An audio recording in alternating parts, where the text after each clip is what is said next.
नमस्कार, मैं हूं राहुल शर्मा। आप देख रहे हैं एसपी 9 न्यूज़। स्वागत है आप सभी का आज की बड़ी खबर में। इन दिनों चर्चाएं, जी हां, पूरे देश भर में एक फिल्म को लेकर हो रही है और वो फिल्म है पठान।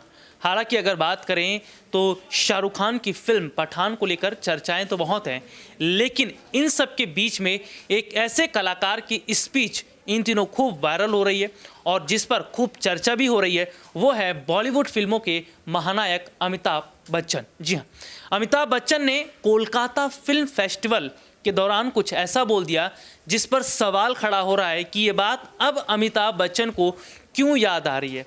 अमिताभ बच्चन बॉलीवुड फिल्मों के महानायक, कई फिल्में उन्होंने दी हैं, सुपरहिट फिल्में उनकी हुई हैं और उन्हें अब अभिव्यक्ति की आज़ादी महसूस हो रही है। उन्हें ऐसा लग रहा है कि भारत में अभिव्यक्ति की आज़ादी है नहीं। कोलकाता फिल्म फेस्टिवल के दौरान शाहरुख खान, अमिताभ बच्चन, बॉलीवुड के कई बड़े कलाकार थे। इस दौरान पश्चिम बंगाल की मुख्यमंत्री ममता बनर्जी ने ये अपील भी की केंद्र सरकार से कि एक बड़ा अवार्ड अमिताभ बच्चन को दिया जाए। हालांकि एक और जहां शाहरुख खान की फिल्म पठान को लेकर चर्चा हो रही है, लेकिन उस चर्चा के बीच में अमिताभ की स्पीच ने हर चीज़ों को दबा कर रख दिया है और सवाल ये खड़ा हो रहा है कि अमिताभ को ऐसा बोलना आखिरकार क्यों पड़ गया कि अभिव्यक्ति की आज़ादी अब छीन रही है, और वो भी बंगाल में।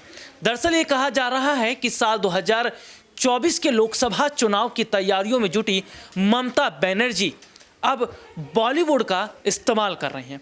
वो ये बात जानती हैं कि 2024 का लोकसभा चुनाव ऐसे नहीं जीता जा सकता और प्रधानमंत्री नरेंद्र मोदी को ऐसे टक्कर दी जानी बहुत मुश्किल है। बॉलीवुड का सहारा एक वक्त में जिस तरीके से बीजेपी ने खूब उठाया था किसान आंदोलन के वक्त में, जब देखने को मिला था कि देश भर के किसान सड़कों पर मौजूद थे, धरना प्रदर्शन कर रहे थे, उस दौरान बॉलीवुड के कई बड़े कलाकारों ने किसानों को लेकर, किसान आंदोलन को लेकर जो कहा था उस पर बॉलीवुड बट गया था, जिनमें अजय देवगन हो, अमिताभ बच्चन हो, शाहरुख खान हो, अक्षय कुमार हो, तमाम बड़े बड़े नेता, स्वरा भास्कर जैसे बड़ी एक्ट्रेसेस थी।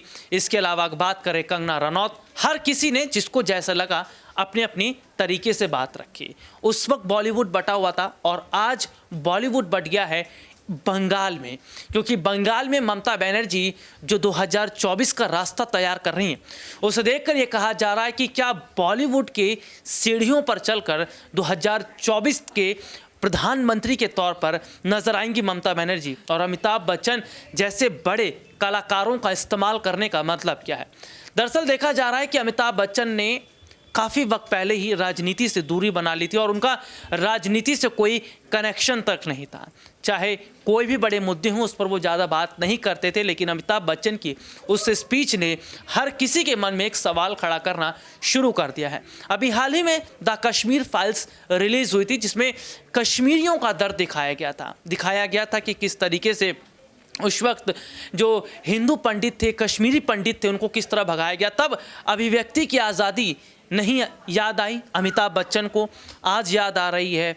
इतने दंगे हो गए, किस तरीके से दो धर्म, दो समुदायों के बीच आपस में लड़ गए, तब अभिव्यक्ति की आज़ादी की बात नहीं याद आई और आज याद आ रही है। दरअसल ये कहा जा रहा है कि इन सब की आड़ में ममता बनर्जी 2024 की जो तैयारी कर रही हैं वो सबकी सोच से परे है, और क्या वाकई अगर इस रणनीति में ममता बनर्जी कामयाब हो जाती हैं तो क्या बहुत बड़ा फ़ायदा 2024 में होगा। लेकिन अपने दर्शकों को बता दें, बोफोर्स कांड हुआ था एक बार, जी हाँ, बोफोर्स घोटाला सभी को याद है। कांग्रेस के वक्त में उस बोफोर्स घोटाले में एक आवाज़ अमिताभ बच्चन के नाम की भी उठी थी, और वो जो बोफोर्स घोटाला हुआ था उसमें अमिताभ की आवाज़ उठने के बाद अमिताभ ने खुद को राजनीति से दूर रखना ही सही समझा था, क्योंकि छवि और करियर पर पूरा असर पड़ रहा था।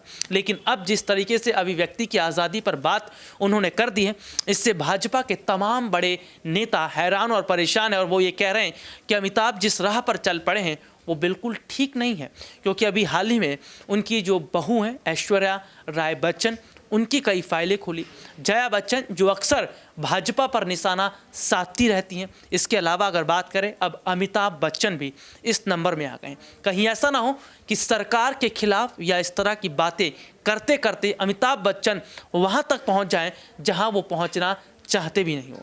हालांकि अमिताभ बच्चन ने अभी किसी के सवाल का ना तो जवाब दिया है और ना ही वो सत्ता पक्ष और विपक्ष पर कोई बात कर रहे हैं। अब देखना होगा कि अमिताभ पर जो सवाल ये खड़े हो रहे हैं, उनकी स्पीच को लेकर जो सवाल खड़ा हुआ है, उस पर वो कैसे अपनी सफाई देते हैं। आज के लिए इतना ही। आपसे फिर दोबारा मुलाकात होगी, तब तक के लिए इजाज़त दीजिए। नमस्कार।